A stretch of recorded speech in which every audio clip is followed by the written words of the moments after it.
বেগুন নামটা শুনলেই মনে হয় যেন যার নেই কোনো গুণ, কিন্তু একদম নয়। বেগুনে কিন্তু প্রচুর গুণাবলী।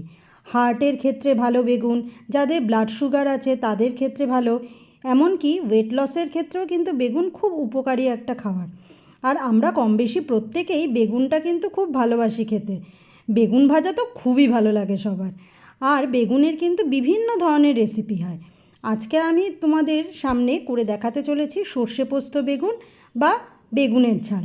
তার জন্য বেগুনটাকে অল্প লবণ আর চিনি দিয়ে মেখে রেখে সেটাকে ভালো করে ভেজে নিয়েছি। প্রথমে বেগুনগুলো দেখলে তোমরা লাল লাল করে ভেজে নিয়েছি।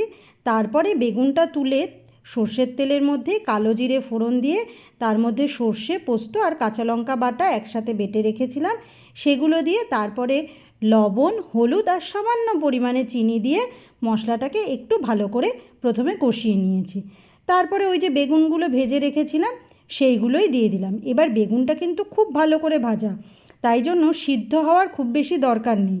সেই কারণে মশলার যে বাটিটা ছিল সেটা ধুয়েই অল্প পরিমাণে একটু জল এর মধ্যে দিয়ে দিলাম, ওই যাতে মশলার কাঁচা গন্ধটা চলে যায় আর বেগুনের যেটুকু সেদ্ধ হওয়া সামান্য বাকি আছে সেটুকু হয়ে যায়। আর ফ্লেমটা অবশ্যই হাইতে রেখো, লোতে রাখার দরকার নেই। এবার কড়াইটা ধরে একটু নাড়িয়ে নিলাম, কারণ খুন্তি দিয়ে করতে গেলে বেগুনগুলো কিন্তু ভেঙে যাওয়ার চান্স আছে। আর সর্ষের ঝাঁঝালো গন্ধটা পাওয়ার জন্য একটু সর্ষের তেল দিয়ে দিলাম। কেমন লাগলো সর্ষে পোস্ত বেগুন অবশ্যই সবাই কমেন্ট করে জানিও।